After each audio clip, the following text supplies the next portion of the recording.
Hello বন্ধুগণ, welcome back to our channel dream journey. তো আমি সুদীপ। আজকে আমরা চলে এসেছি সেই বিশ্বের 7 নম্বর অজুবা দেখতে। আবার অনেকে ভালোবাসার নিশানা বলেও জেনে থাকেন। হ্যাঁ বন্ধুরা, আজ আমরা চলে এসেছি আগ্রার তাজমহলে। এখানে আসার জন্য আপনারা হাওড়া থেকে ডাইরেক্ট ট্রেন আগ্রা ক্যান্টনমেন্টে অথবা আগ্রা ফোর্টে আসবেন। আগ্রা ক্যান্টনমেন্টে নামলে তাজমহল প্রায় 6 কিলোমিটার দূরে, যার ভাড়া অটো বা টোটোতে 30 টাকা নেয়। আর আগ্রা ফোর্টে নামলে তাজমহল 3.5 কিলোমিটার দূরে, যার ভাড়া অটো বা টোটোতে 20 টাকা নেয়। তাছাড়াও আপনারা যেখান থেকেই আসুন না কেন আগ্রা ফোর্ট বা আগ্রা ক্যান্টনমেন্টে নামতে হবে। এই তাজমহলের এন্ট্রি ফি হলো 50 টাকা। আর যদি মমতাজ ও শাহজাহানের সমাধি দেখতে চান তাহলে আরও 200 টাকা দিয়ে ভেতরে টিকিট কাটতে হবে।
তো বন্ধুরা, তাজমহল হলো পঞ্চম মুঘল সম্রাট শাহজাহানের 4 নম্বর রানী মমতাজের সমাধিস্থল বলেই আমরা জেনে থাকি।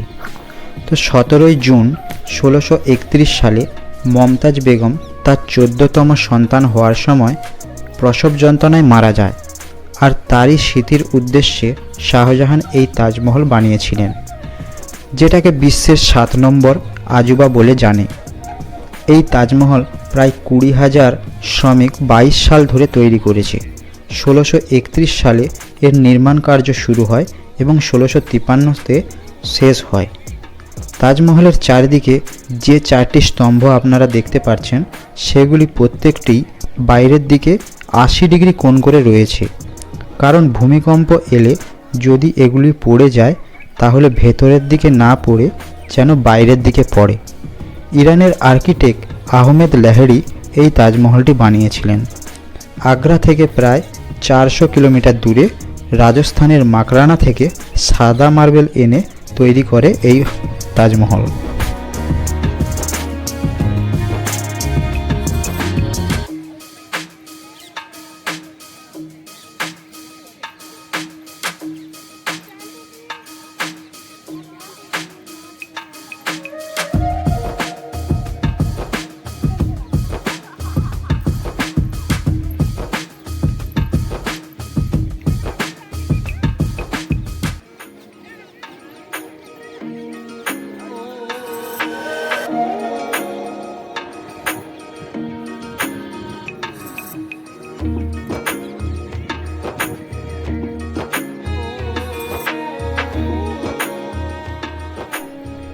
জানা যায় প্রায় 1,500 হাতি ও ঘোড়া এই মার্বেল নিয়ে এসেছিল। এটিকে যমুনা নদীর তীরে তৈরি করা হয়েছে। এই তাজমহল খোলার সময় হলো সূর্য ওঠার 30 মিনিট পরে এবং বন্ধ হয় সূর্য ডোবার 30 মিনিট আগে, কারণ তাজমহলে কোনো রকম লাইট লাগানো নেই। তাজমহলের আগে যে রুমগুলি আপনারা দেখেছিলেন সেগুলিতে আগে তাজমহল তৈরির যে কারিগর তারা রইতো, আর এখন অফিসার ও সিকিউরিটি গার্ড থাকে। এখানে আসার জন্য উপযুক্ত টাইম হলো অক্টোবর থেকে ফেব্রুয়ারি পর্যন্ত।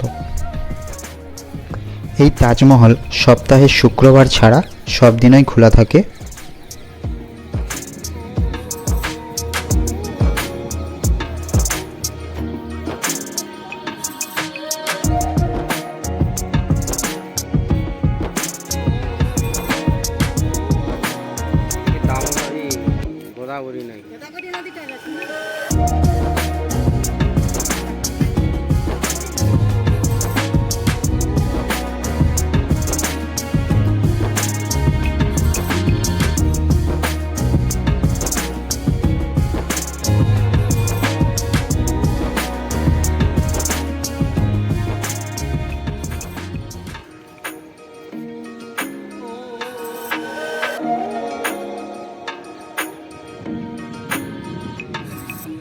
তো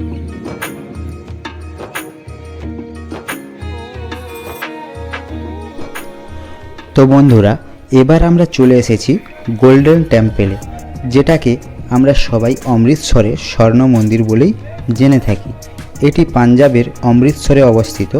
আপনারা যদি এখানে আসতে চান তাহলে হাওড়া থেকে অমৃতসর স্টেশনে আসতে পারেন, অথবা হাওড়া থেকে নিউ দিল্লি, আর নিউ দিল্লি থেকে অমৃতসরে আসতে পারেন। তাছাড়াও ভারতবর্ষের যে কোনো প্রান্ত থেকে আপনারা অমৃতসর স্টেশনে আসতে পারেন। এবার এখান থেকে অটো বা টোটোতে করে 2.5 কিলোমিটার দূরে অবস্থিত এই স্বর্ণ মন্দিরে চলে আসবেন।